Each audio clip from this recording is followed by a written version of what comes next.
Hello everyone, it's Alicia Malone. This is another episode of Fandango Indie Movie Guide, and stay tuned to the end because I'm going to be giving you my 5 films that I'm most looking forward to seeing at South by Southwest, which starts this Friday. But first, let's start with Personal Shopper. Now, this is a film that I saw at Cannes last year. It's a ghost story, but at the premiere that I went to, the booze came at the end of the movie. And I was really shocked by that. I mean, it happens in Cannes all the time, but I thought it was a brilliant film, a ghost story and a haunted movie unlike any that I've seen before. It stars Kristen Stewart as a personal shopper who's living in Paris. She's dressing this really famous woman, but she's actually waiting for the moment she'll get to connect with her brother who has passed away, and she wants to connect with him through the other side. There's some really spooky scenes in here, but it's definitely a metaphor for the haunting of her life, for grief itself, and Kristen is amazing. She's in almost every scene. She holds the screen. She's mesmerizing to watch because it defies the genre conventions of every other haunted movie you've seen before. You really don't know what to expect. So I found it tense and thrilling, and I love the fact that it leaves a lot of things open-ended, and everyone's going to have a different take. Are you here? There was a presence. Do you think Lewis is here? I don't know. I got to sit down with Kristen Stewart and director Olivier Assayas to talk about Personal Shopper. Have a look. When you're a writer or a filmmaker, you try to get in touch with what makes individuals, and ultimately what makes them real is the complexity, you know, and the complexity has to do with our relationship with things that are not visible and only half understandable to us. So I think it's pretty universal, the story we're telling. The way that he works with everyone that he works with, actors and crew, and just creative partners in general, is that you find, you know, he's this ignition for a thought process, and ultimately he absolutely wants those thought processes to remain individual and absolutely owned by you, and then you kind of push those all together, and in the end, that's what the film is. Or is it just me?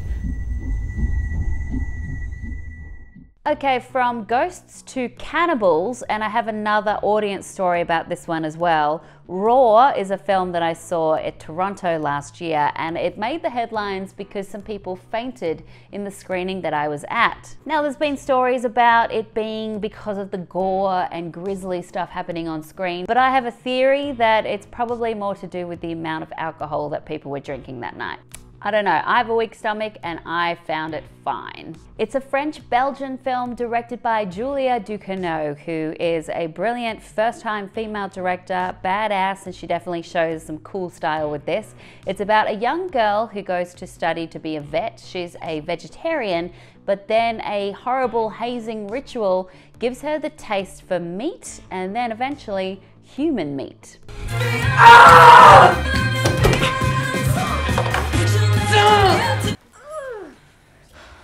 Really, this is all just another metaphor for growing up, for coming into your own power, for learning who you really are, and also for the sexual awakening that can happen during the college years. I highly recommend you watch Raw. It's not Antichrist, don't worry about that. It won't make you faint.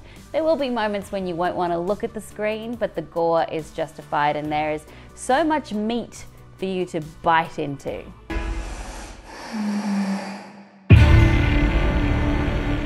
On to another taboo subject now with the documentary The Last Laugh, which focuses on the kinds of jokes you can make about horrible events like the Holocaust. This is a fascinating topic. It's all about whether you should be allowed to joke about these very dark subjects, whether humor can actually be healing, whether it can be laughter for revenge, or if there's some subjects that you should just not touch. An interesting topic and very well put together, so look out for the documentary The Last Laugh.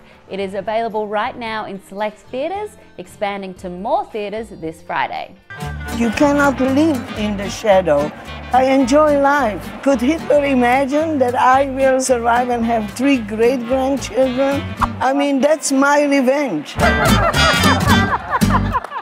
And in just a few days, I'm heading to Austin for the South by Southwest Film Festival. This festival is so much fun. Not only do you get the cool vibe of being in Austin with the tacos and the margaritas and the people and everything that happens there, but also the films that play at South by Southwest are great because you get the festival favorites, movies that are played at Sundance before, then you get the kind of the bigger films, the genre films. There's all these great stunts as well, so I'm so looking forward to being amongst the madness. And here are the 5 films I'm most looking forward to seeing. Let's start with Baby Driver, directed and written by Edgar Wright. It's having its premiere at the South by Southwest Film Festival, and this is more of an action thriller than one of his comedies. It's about a young getaway driver who falls for a waitress who works at a diner, filled with 70s film references and a rocking soundtrack. Song to Song is directed by Terrence Malick, and I am a sucker for a Malick film. This is set against the music scene at Austin, so it's perfect to play during South by Southwest, but I just love going in and experiencing his films. To me, they're more like art pieces than straight narrative movies. Small Town Crime has a fantastic cast, including John Hawkes, who plays an ex-cop who finds the body of a young woman and becomes determined to track down her killer. Also stars Octavia Spencer, and the tone looks like Tarantino meets the Coen brothers. Dark, gritty, and funny. Totally my jam. The Disaster Artist is one of the works in progress screenings that's happening at South by Southwest, directed by James Franco, and this tells the true story behind one of the worst films of all time called The Room. I love that movie. I have a soft spot for it. You're tearing me apart, Lisa. So I can't wait to see what James Franco has cooked up. And last but not least, Win It All is playing at South by Southwest, and this is directed by Joe Swanberg. This stars Jake Johnson, who is once again teaming up with Joe Swanberg, and I love Jake. I think he's hilarious. He plays a small-time gambler who discovers a bunch of money, ends up spending it all, and then has to try to win it back. And there are so many other great films playing at South by Southwest, so make sure you watch the show next week, because I'll be coming from Austin and I'll give you a list of everything that I've seen, everything you should be looking out for. But this week, don't forget to see in cinemas Personal Shopper, Raw, or The Last Laugh. I'm Alicia Malone. I'll see you soon.